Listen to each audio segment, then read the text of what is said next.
Sorry, my mic was off. I'll just repeat it. Good morning. I'm going to call the Dakota County Board of Commissioners to order. Today is March 8th, 2022, and I'm going to ask that the clerk please call the roll. Commissioner Atkins? Here. Commissioner Workman? Here. Commissioner Slavic? Here. Commissioner Gaylord? Here. Commissioner Hayman Roland? Here. Commissioner Halverson?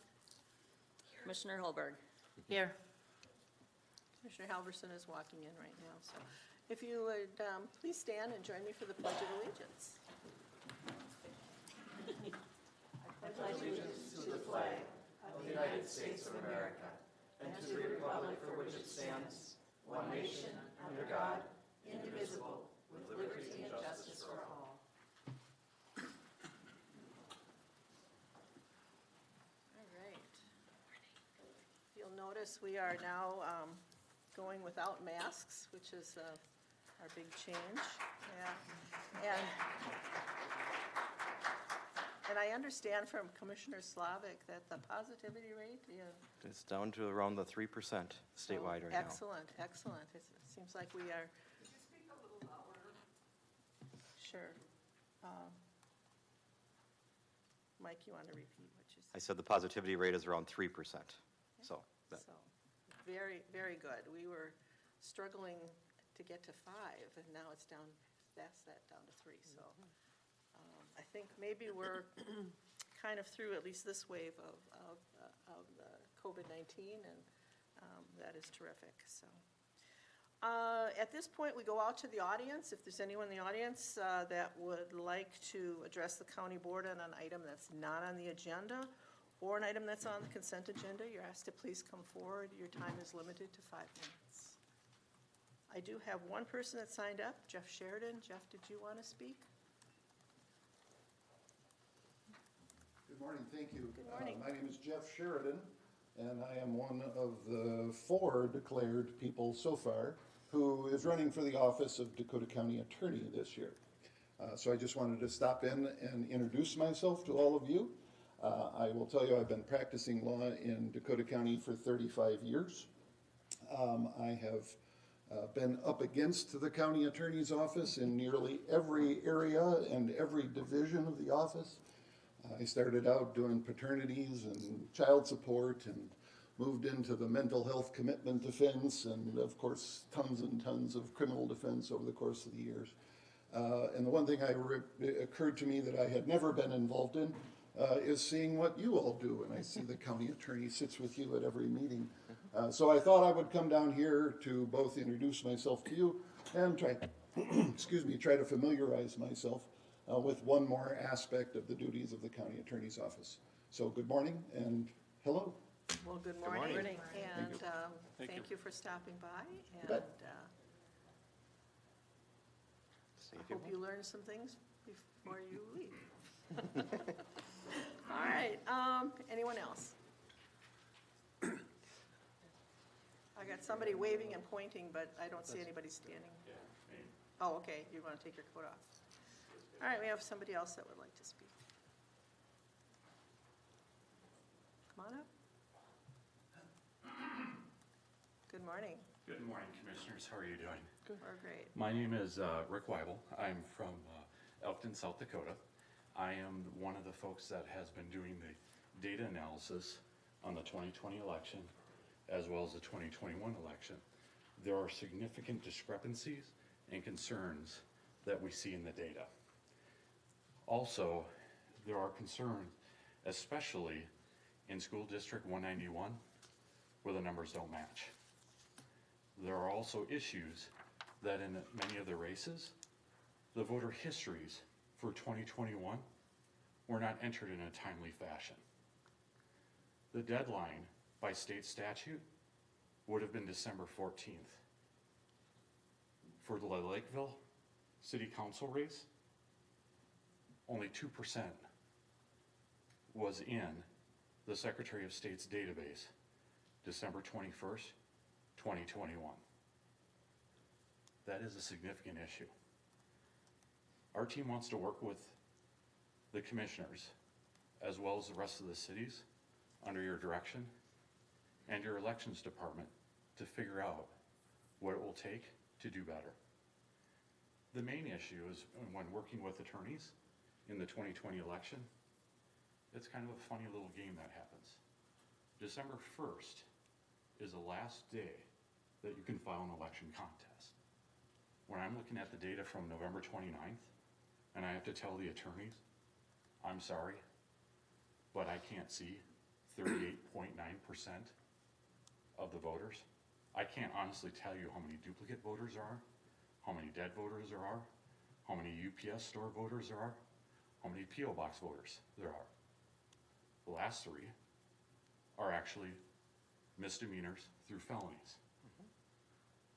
And it's hard to pursue those. It's hard to, then after the fact, to see that there were 800 dead voters. There were 1,200 duplicate voters across the state. There were thousands of people that voted who didn't even live at those addresses. And so we see the same pattern happen again in 2021 in Dakota County, and it's with a lower population set of ballots. So when you have less than 50,000 ballots cast, and today we're missing over 15,000 voter histories by the deadline, that's a red flag. Thank you. Any other comments? Here in Minnesota, we do have a process, and if you have a specific allegation or a specific problem, you're asked to file a complaint with the county attorney, I guess. Madam Chair, if I may, I have received 5 complaints, and the most recent ones were just received in my office yesterday. So I've met with some of the folks before the meeting this morning, and we'll be reviewing them hopefully by the end of this week. Okay, great. So we have a process, and we will go through that process. Anyone else? All right, if not, we will move to the approval of the agenda. So moved. Second. Have a motion and a second. Clerk will please call the roll. Commissioner Workman, Yes. Commissioner Slavic, Yes. Commissioner Gaylord, Yes. Commissioner Hayman Roland, Yes. Commissioner Halverson, Yes. Commissioner Holberg, Yes. Commissioner Atkins. Yes. Thank you. Motion passes. That takes us to our consent agenda, which is the minutes of the February 22nd meeting, as well as items 6.1 through item 10.3. Move approval.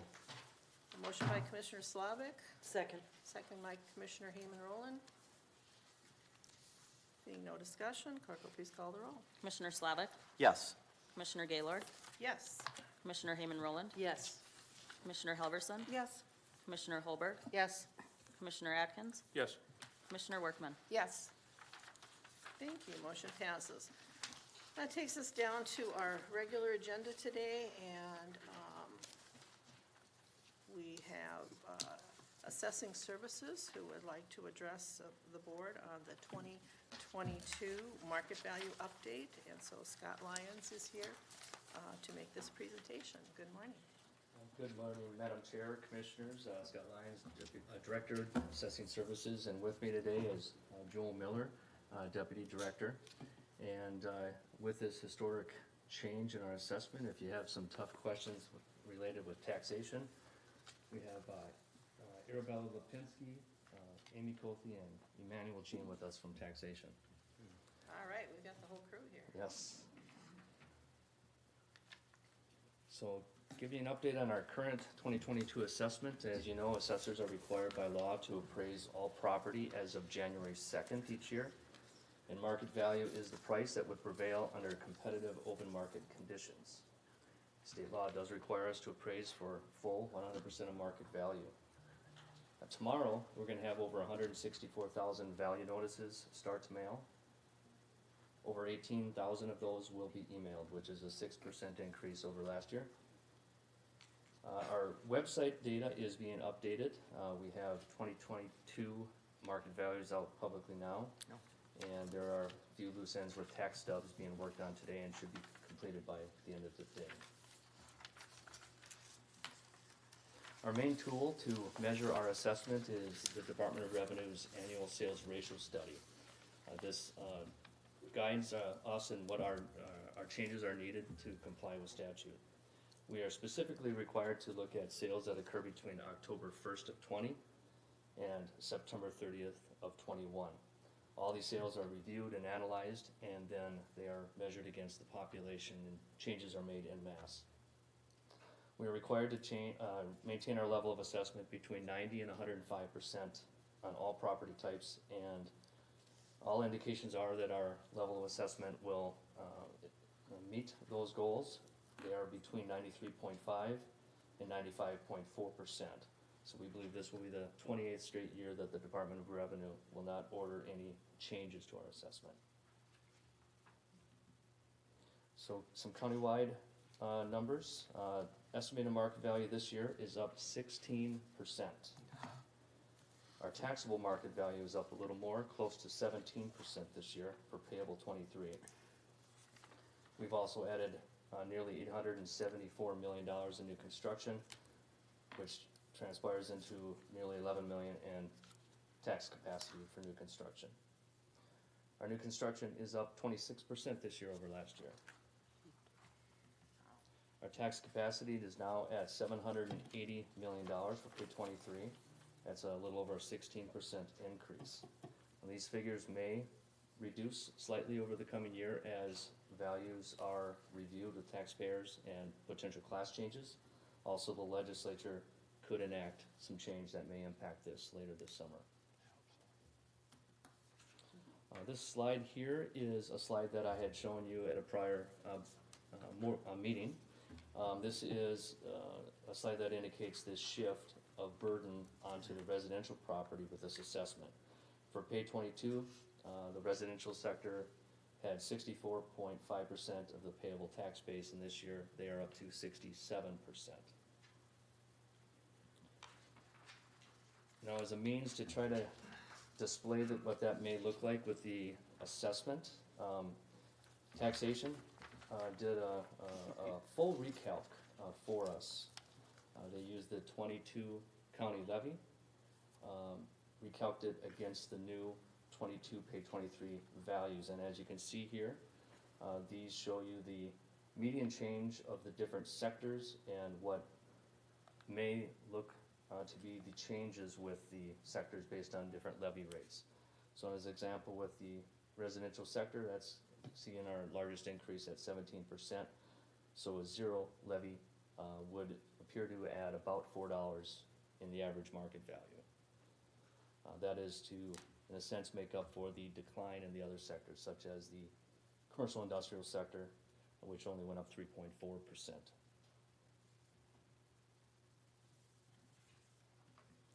So jumping into the main sectors here in the next few slides, again, residential is up over 17% median. With this assessment, we've added $526.5 million in new construction, which includes 1,530 new housing starts. The biggest growth has been in Lakeville with 736 new housing starts, which is almost 50% of the new starts. Rosemont had 306, Farmington had 130, and Evergrove Heights had 119. That makes up about 85% of all new housing starts in those four cities.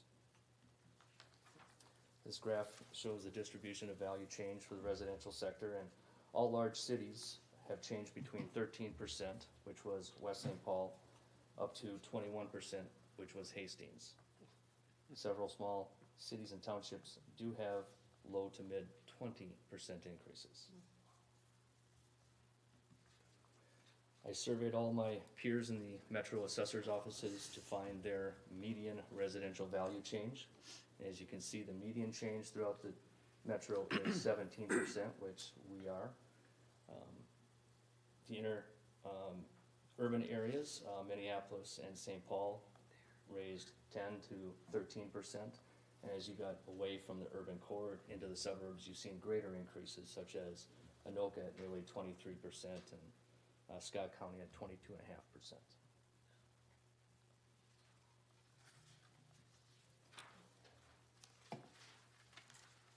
So as apartment sector, we've added nearly 22% in aggregate increase, which includes $230 million in new construction.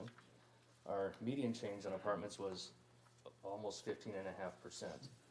This year, we added 22 new apartment and assisted living projects with a total of 2,650 units, as compared to last year when we added 7 projects with 900 units. This graph is the distribution of apartment value changes. Less than 2% of the apartment market remained unchanged or decreased.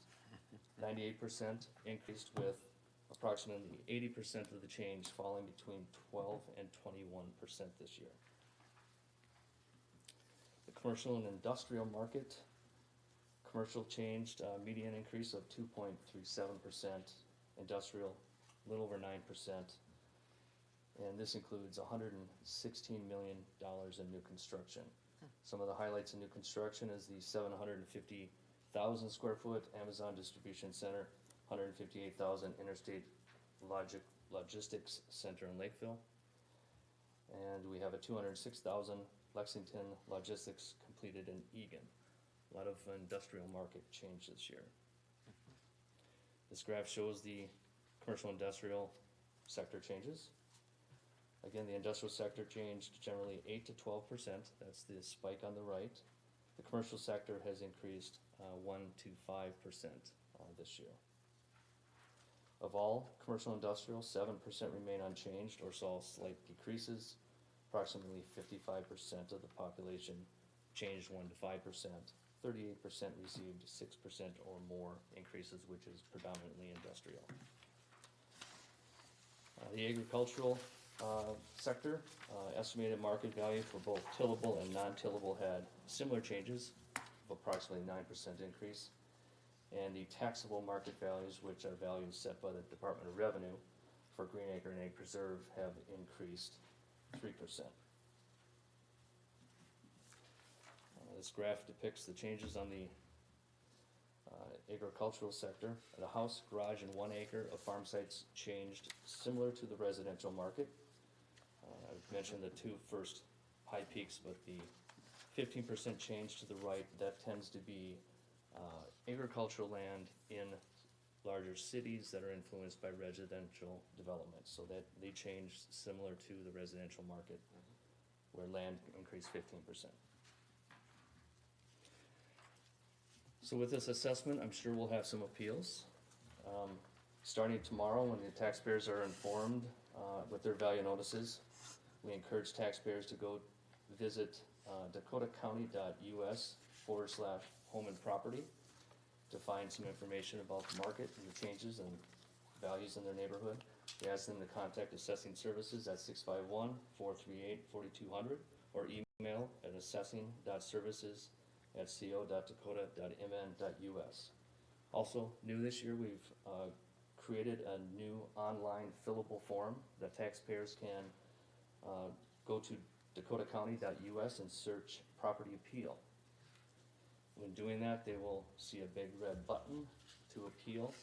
They can click on that, complete a property inquiry and appeal form. This form will allow them to put information in about the property they are appealing, any questions they may have, any concerns they may have. They can actually attach documents such as appraisals, inspection reports, anything they may want to include. This will automatically create an appeal record in our appraisal system. Also create a workflow task that goes directly to the appraiser that handles that location. This year, we have no more local boards. Vermillion was the last local board. They turned over their duties this year to the Special County Board of Appeal and Equalization, so that gives us the opportunity to have a full open book process, which essentially starts tomorrow when the value notices reach mailboxes. So we have no specific dates and times for taxpayers to meet at an open book. They can contact us anytime they want. It's much more accommodating to the taxpayers, and we will have staff available after hours for any taxpayer that needs communication after hours. This is a snippet from the actual value notice that will be going out. This shows the informal process for open book at the top. It moves to the more formal appeal process. Any appeals that are through the open book process with us that are unresolved, taxpayers have the opportunity to set an appointment up with the Special Board of Appeal and Equalization, which is scheduled for June 6th. Just ask taxpayers to reach out to us by May 1 so we can schedule an appointment. And as a last step, taxpayers can always go to Minnesota Tax Court. They need to file by April 30th of next year. Madam Chair, Commissioners, with that, I'm done. If you have any questions for me. Thank you. Very interesting. I have family all across the country, and I have a brother who likes to go on Zillow regularly and check what everybody's values are. Real estate values have just skyrocketed. And one of the things I noticed is my values tend to be among the lowest increases of all of my siblings, so. But nonetheless, 17% increase here in Dakota County, that's significant. And it does cause, as you mentioned, the percentage of what residential property will be paying is going to increase, and we've seen that. I appreciate these numbers compared to some of the preliminary numbers I saw last week, which I've already shared with members of the legislature and asked for different ways to deal with that. It was also brought to the governor's office attention, but we'll go backwards and and bring those down a little bit. But hopefully people will see this it's a concern. It's a structural concern within the property tax system, and something that I think we will need to be addressing, because as property values go up like this, it does tend to make homeowners pick up the burden, and that's a concern for us. And we've talked about this before in our meetings, so we are aware of it, but now we've got some of the numbers that really show what's going to be happening. And so, yeah. Any other comments? Commissioner Holberg. Commissioner Holberg, you're Couple questions. It's going to tap your expertise and longevity in this field, but two questions. Have you ever seen, number one, such a large increase in residential valuation year over year, in median or average sales, if you will?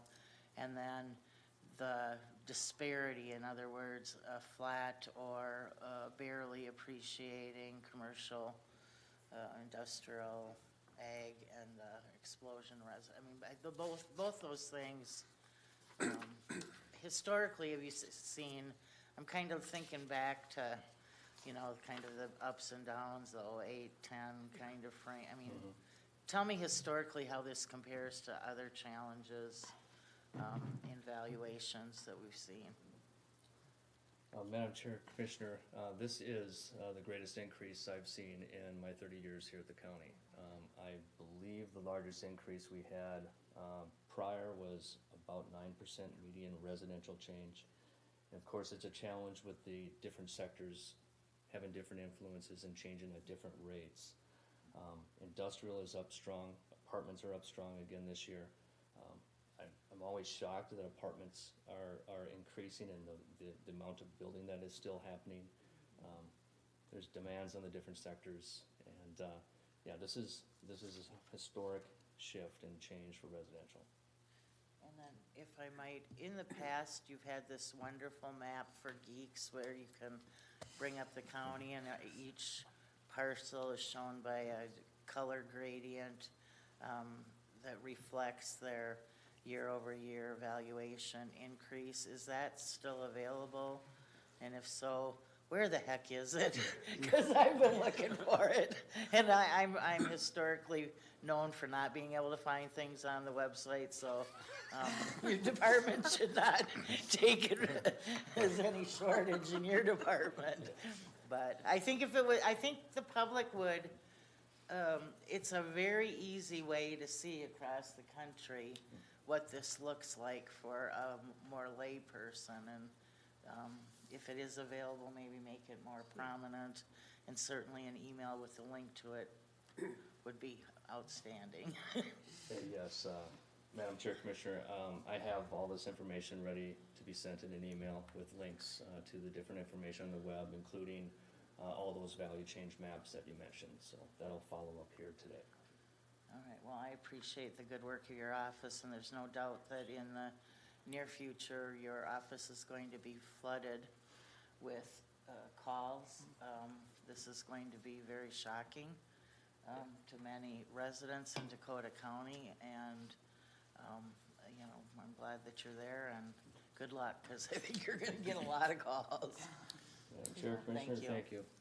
Madam, We have good staff in place.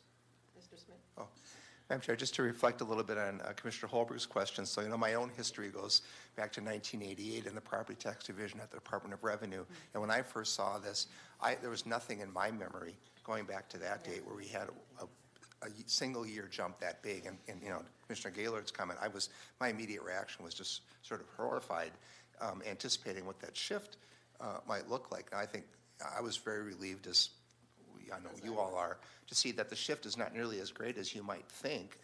And my guess is because we're quite fortunate in this county that our property tax base is already highly residential, and the new construction has to be helping us as well.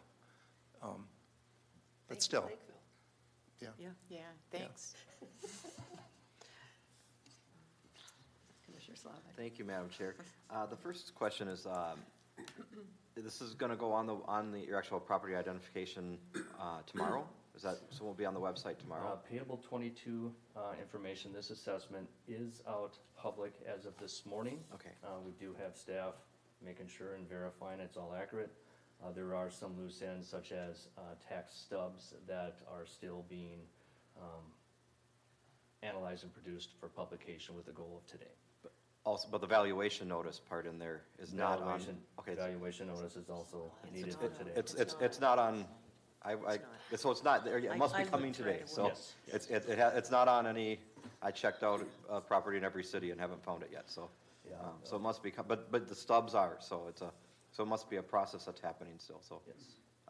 So thank you to that question there. Also, congratulations on now being able to have open book everywhere. It's been, I know, a staff initiative, as well as I've tried my best to get the last remaining townships to be able to conform to one system. So I know that will actually save the taxpayers a lot of time and money, and it will actually save staff a lot of time to not have to venture out there. We'll be talking a little bit in our legislative update and that stuff here, but as we've talked about a surplus, most of the proposals for tax cuts have been on everything but property taxes. Yeah.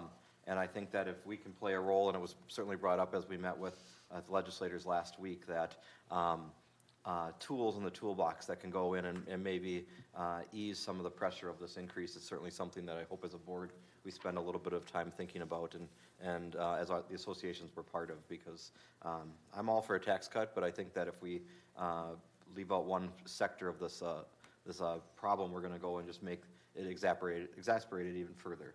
And then I guess my last comment on that is I appreciate all the good work that's been done in here.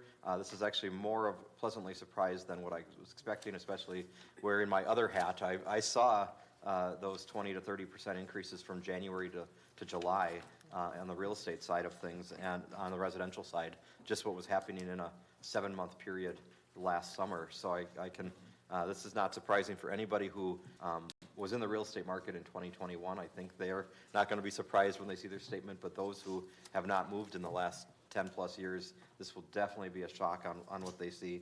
And then I was also, I actually thought that the commercial values were going to go down even further based on some of the commercial real estate that I've been involved in, and how much of a reduction those sales have been. So there must have been some good commercial properties selling in the last year as well, because most of them that I saw were actually somewhere between a 20 to 30% reduction from year over year in what they would have sold for the year before. So I think that actually says something also, that Dakota County is somewhat unique in the fact that we also have a diverse type of properties, and the fact that we can still, when agriculture was up during the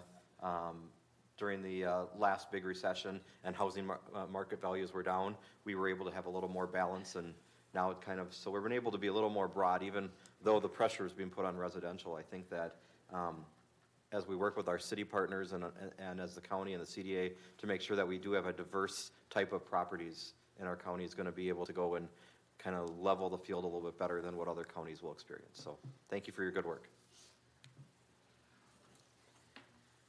Any other comments? Commissioner Matthews? Thank you. So my first question got answered. I assumed it was of historic nature, and it sounds like between you and Mr. Smith, you've confirmed that indeed it is. My second question was, if you had a son and a daughter-in-law who were trying to buy a house in Dakota County,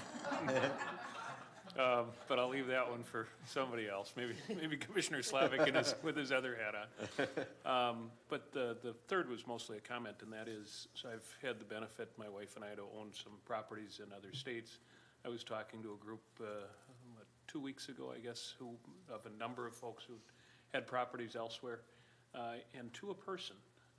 We all were, we'd all done, we hadn't necessarily gone through the process of appealing an assessed valuation or anything like that. But sometimes we, especially when it's unsettled times like this and what we're about to go through, I just want to take a minute to commend you on what you've done to date and then what you're doing now to make things even more transparent. It's a big deal to folks, and it's noticed by people that have had an opportunity to compare to what other places do. So whatever you're doing, thank you for doing it, and continue to make it as transparent as you can. It helps us all. Nice work. Madam Chair, Commissioner, thank you. Madam Chair, Yes. I wish I would have known it was being posted this morning, but I spent a half hour looking for it last night. Oh. But anyway, A little too quick. just for an example, I have 72 built split entry last year. Commissioner Holberg, your mic is not on again. So my 72 split entry last year was at 376,960. It's now at 455,300 in 1 year. Sell it. So that, this is going to be shocking. It I mean, is I'm gonna be pretty up on this stuff. Yeah. I'm shocked, okay? Yeah. Yeah. So, anyway, I think maybe some articles or, explanation Communication. with social media or whatever might be in order to. I think this is gonna be very difficult for a lot of people. Mr. Smith? Just one other thought, you'll have to remind me of the numbers, but once residential property reaches a certain level, the market value homestead credit then begins to phase back out, and so that will exacerbate. I'm not trying to make your day worse, but I think you're in that class. I can't remember what that value is before that number starts going. Is it 373 or something, or? It starts at 76,000, and then it goes up to 413,800 with a 9% reduction each year. After that? That has to be changed. Between that. So when you hit 413,800, you lose all market value homestead exclusion. Yes, and if I could, I think that there's a point though where it peaks and then it starts going back down. So as values go up for properties, they start to get a benefit that helps keep up with the growth. But once the value exceeds that, then they get the tax impact of the value change plus the additional tax impact of the credit phasing back out. Correct. So that'll be another factor affecting people next year. So one of the things that, as market value goes up, everybody assumes their taxes are going to go up. There are some counterbalances, but this is such a big increase that you are going to see your taxes go up, even though Dakota County is keeping its levy at 0. Any indication of what kind of tax increases, or can you maybe expand on what you have in the presentation on what's going to happen to taxes, assuming we keep it at a 0 levy increase? Madam Chair, Commissioners, I'll go back to that slide that Yeah, you taxation had a slide. put together for us. Just pull that one. Yeah, the upper left corner there, with a median residential change of 17%. If you had a 0 levy, it appears that an additional $4 in tax would be due on the average residential home. And then on top of that, they would have school districts and the cities. And I think you mentioned in some of our cities, it wasn't 17%, but it was in the 20s. Hastings, for example. 21. So they are going to see some pretty significant increases in taxes even if Hastings, by some miracle, is able to keep it at a 0 increase. And that's probably not gonna happen. Most of our cities and our school districts tend to be raising levies. So you're gonna see that raise of levy with the increase in market value coming together at the same time. So you're gonna see some big increases. Yeah, everybody's nodding. But there is a special tax, there is a special credit that's available if it goes over 12%. I believe it's 12%, yes. So I think people are going to take much more advantage of that, given some of the numbers that I'm seeing, so. Yep, Madam Chair, Commissioners, this is definitely going to be a challenging time for my staff. Educating the taxpayers, we'll do our best. We have the data on our sides, and my team is well-equipped to answer these questions. So we'll be around for the fall TNT meeting also. Well, good, because I'm sure maybe we will actually have some people that'll come in. We'll see what happens. All right. Thank you, Scott, appreciate it.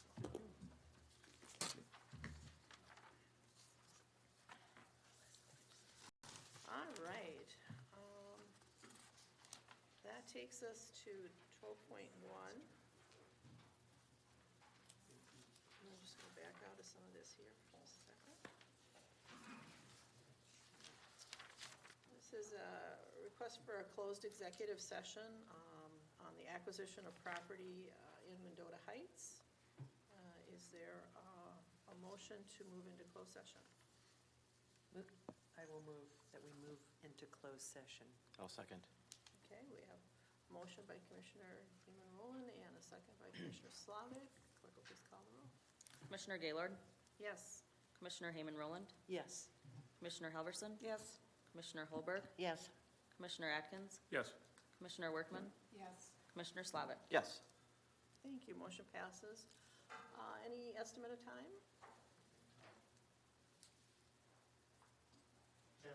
10 minutes? 10 minutes? All right, we will be back. We'll be back in 10 minutes.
we are coming back from a closed session on item 12.1, and we do have a, here, sorry. We are back from closed session and on item 12.1, and we do have a resolution authorizing the acquisition of property from Living Well Disability Support Services for a new youth shelter in the city of Mendota Heights. Is there a motion? Madam Chair.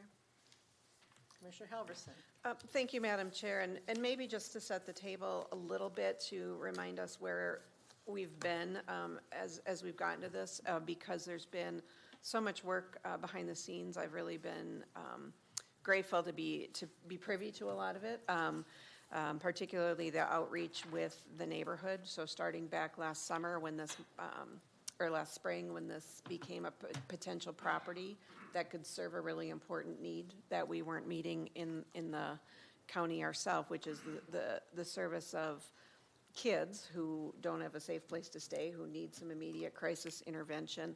And we weren't able to be providing that as a county, recognizing both the economic and social cost to that is an important piece of this equation. And when this property became available, the county had been looking for quite a while to fill this need that had been left vacant because of the closure of the shelter in Hastings. And these buildings just aren't, these kind of solutions just don't pop up. They're not available. And so this is a very unique opportunity for the county to meet a really important need, to not have to start from scratch, because buildings like this aren't just out there for the taking, and they're not being built. And to be able to engage as we have with the community, and will continue to engage with the community as this property is purchased and rehabbed and remodeled, to make sure that we can be a good neighbor. I feel very hopeful about our ability to have good outcomes, to start serving these kids again in the county, in their home communities. And with that, I would like to move this resolution. All right, we have a motion by Commissioner Helverson. Is there a second? Second. Second by Commissioner Atkins. Further discussion? Seeing none, clerk will please call the roll. Commissioner Hayman Roland, Yes. Commissioner Helverson, Yes. Commissioner Holberg, Yes. Commissioner Atkins, Yes. Commissioner Workman, Yes. Commissioner Slavitt, Yes. Commissioner Gaylord. Yes. Thank you, motion passes. All right. With that, we're going to move into interagency announcements and reports. Excuse me. We're going to begin with the Association of Minnesota Counties. Thank you, Madam Chair. A lot's happened with Association of Minnesota Counties. First of all, since we last met, we did have our board meeting for the month of February, and did receive the legislative update. I think we're all well versed in a lot of those issues, and much of our day was actually kind of that next level of strategic plan that we've been working on for the last year, to get that finalized by I think summertime for the next 5-year strategic plan. We can talk later about that. We also did have the AMC Legislative Conference. Myself, Commissioner Helverson, and Commissioner Hayman Roland were in attendance at the conference, as well as I know others zoomed in for their policy committee meetings. I will first talk of, we had some great opportunity on County Day at the Capitol. We did go and visit with a number of our delegation to not only talk about priorities that are of the statewide significance as the association, but also we're able to mix in and sprinkle in a few of our Dakota County only initiatives, particularly to legislators of interest that they were specific to topics they were somewhat interested in, that we could kind of put a little bit of a Dakota County approach to that. And then on just my general government committee that I serve on, in addition to our bill updates, we got to hear from 2 speakers. One is this PTSD duty disability that is going to become a growing issue with our correction officers and the correction deputies in our jails, and what that is kind of doing, and also with public safety in general.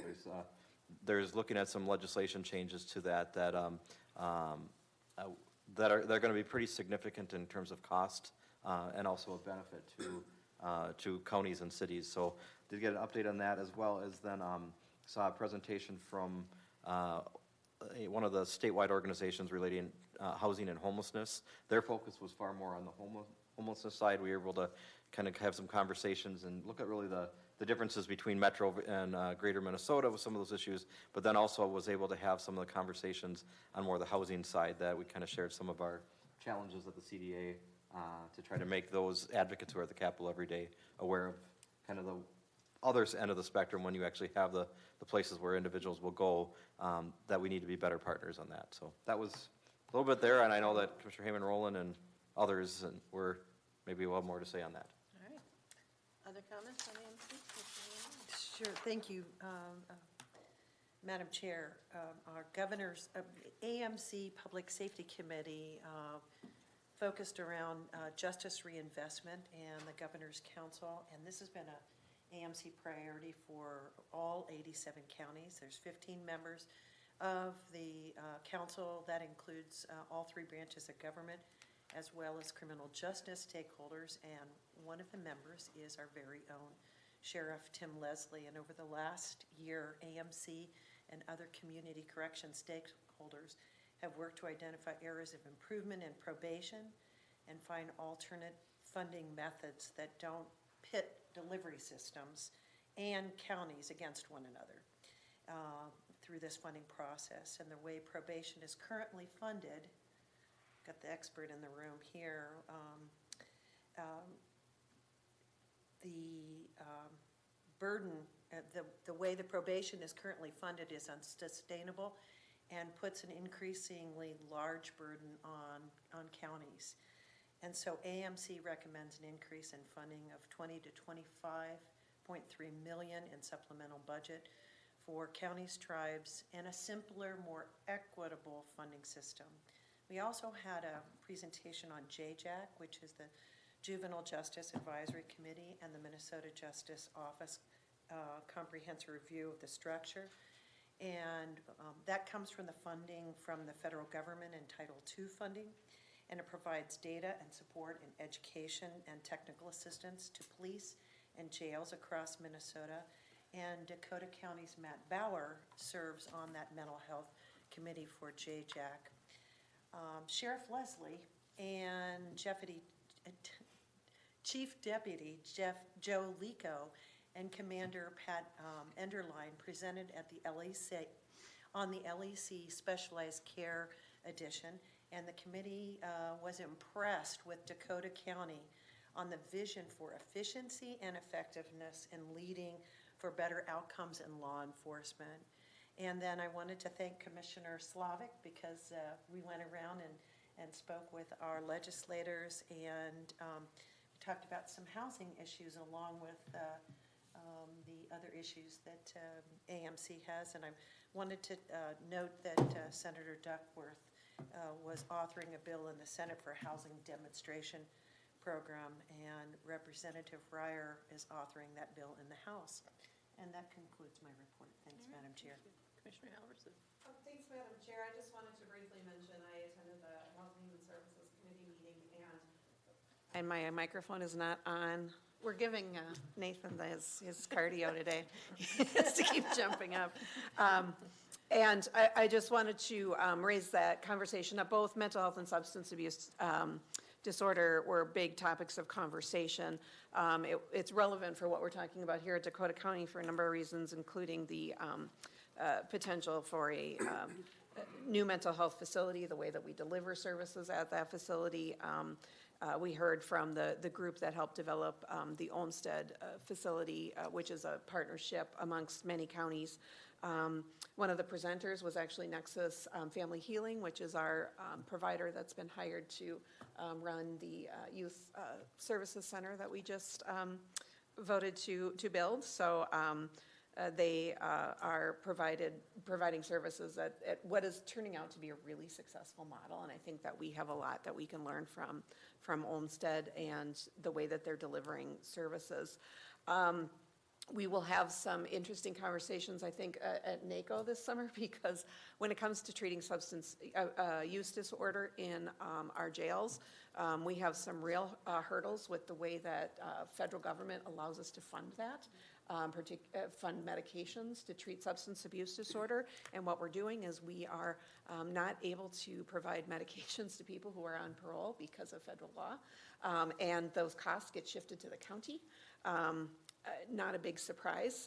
And so there's going to be an effort at the federal level for counties to try to get a more equitable way to fund those services, because without that, what we have is we have people relapsing and dying from substance abuse disorder. And so the stakes are extremely high, and I look forward to talking to our community corrections and law enforcement folks about how we can and how we might want to engage on that at the federal level. And then finally, just congratulations, thanks to Stephanie Radke, who presented on the changes to the benefits eligibility systems that counties and the state are working on. We at the state went from having the Flintstones, there was a little dinosaur on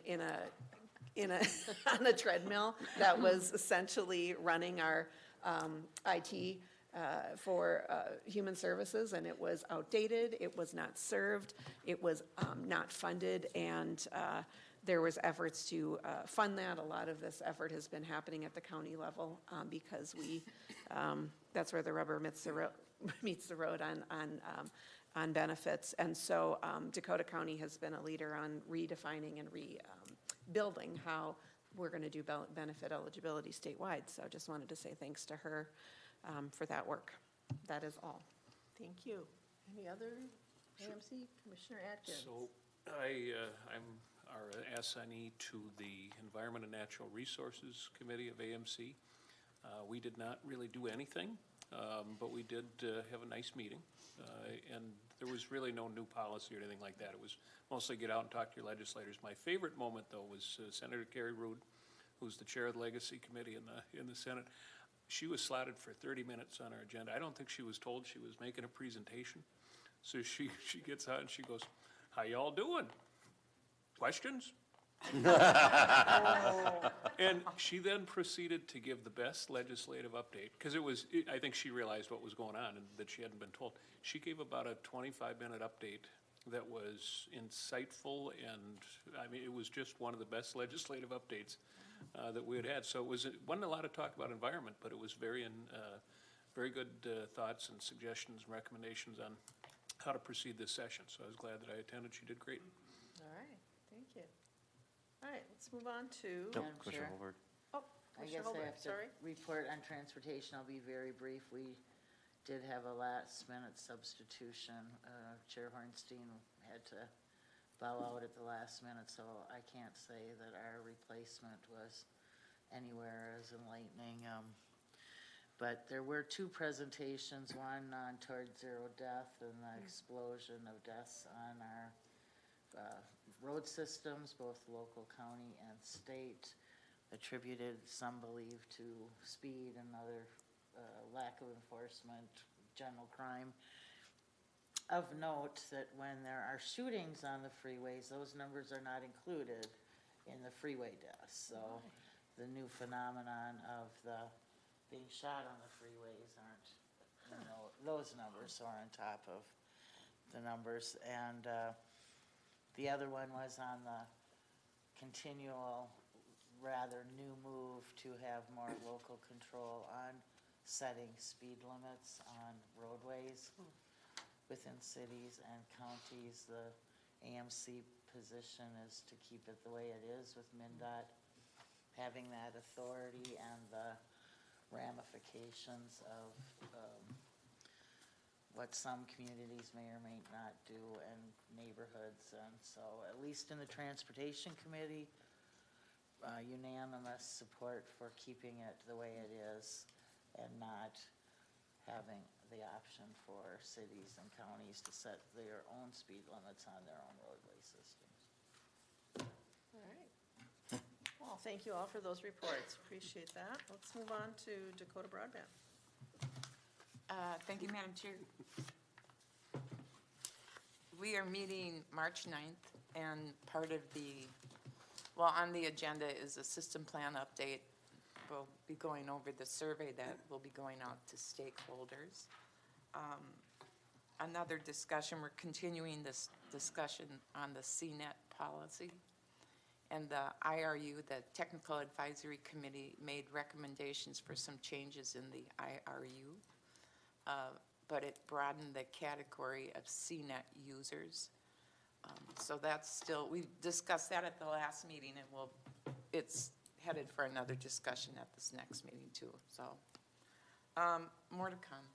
Okay, thank you. Appreciate that. Metropolitan Emergency Services Board report. Meets tomorrow. All right. Minnesota Intercounty Association, MICA, meets tomorrow. Metropolitan Mosquito Control District. Thank you, Madam Chair. At our last full board meeting, we're still continuing work on the budget. It'll be buttoned up and ready to present to the board at the August meeting. Just for your information, we're still in a drought. I'm not sure if you realize that, but we are still in a drought. And in droughts, we have a specific mosquito that comes out, and it's been increasing West Nile disease infections. It's an increase over what's been happening in the past. And I'm not an entomologist, so I don't know which specific breed of mosquito it is, but I'm sure it's Aedes something. Because when it's wet out, there is also another mosquito that transmits encephalitis, and that lives on moist conditions. So either way, we're toast, you know. We're in a drought. Watch out for West Nile. If it gets too wet, watch out for encephalitis. There's just that was just for your information. But so we're bugs green when you're outside. We don't have to worry about it now, but soon. All right, thank you. Appreciate soon. that. Update. Soon. All right, let's move on to National Association of Counties. No. I don't think we have anything on that. Vermilion River Watershed. Nothing new to report, Madam Chair. All right, and Workforce Development Board. I just want to alert people to save the date for the Dakota County's 2022 Virtual Teen Fair. That's April 9th through the 17th. It's geared for teens and for youth, and employers will be live on April 14th from 2 to 4 p.m. and 4:30 to 6 p.m. And so Lisa Odland at lisa.odland at co.dakota.mn.us is your contact for that. And just remind everyone that Employers of Excellence will be May the 25th. Please help promote this program. If you know of businesses that would be a good fit for this award and recognition, please let them know. Why should employers be interested in this? Because they will find out more information about themselves and how their business is seen from the outside, from other people looking in. And you can find out more. There's a YouTube video, which is really good. And there's a survey that employers will take at www.bestplaceToWork.survey.com/survey.asp. And that concludes my report. All right, thank you. Any other announcements or reports? Commissioner Slavitt. Thank you, Madam Chair. Today is Township Day in the state of Minnesota, so for those, probably nobody here, but for those watching that live in a township, be sure to get out and vote. So as we talked about elections in the beginning of the meeting here, that in Dakota County, all 13 townships will be having elections today, and actually over half of them are contested elections, which is not usually the norm in a township election. So if you know anyone who lives in a township, encourage them to get out and vote, because they usually don't get a huge voter turnout. So that's all I have. All right, thank you. Anyone else? If not, we'll move to the county manager's report. Madam Chair, I'll just mention something we reported last week, that we did an event out at Whitetail Woods Park on the 27th, and if my Spanish is any good, Fiesta en la Nieve, which I think means party in the snow. Drew 400 people, and they did things like snowshoeing. And so, you know, it was just a good example of the work that Parks is trying to do, to invite more people into the parks, and maybe at different times of the year, and to use them in different ways. So apparently everybody had a great time, so. Oh, great, that's a great turnout, too. Yeah. So, and it does sound like it was a fun event, so. Yeah. Something we intend to do again? I'm sure, I think so. This was the second year they've done it, and they doubled the attendance, so I would presume they'd want to do it again next year. Terrific, terrific, thank you. All right, anything else to be brought before the board? If not, a motion to adjourn would be in order? So moved. Second. So moved. We have a motion and a second. All those, oh, no, clerk will call it roll. Commissioner Halverson, Yes. Commissioner Holberg, Yes. Commissioner Atkins, Yes. Commissioner Workman, Yes. Commissioner Slavic, Yes. Commissioner Gaylord, Yes, Commissioner Hayman Roland. Yes. all right, we are adjourned, thank you.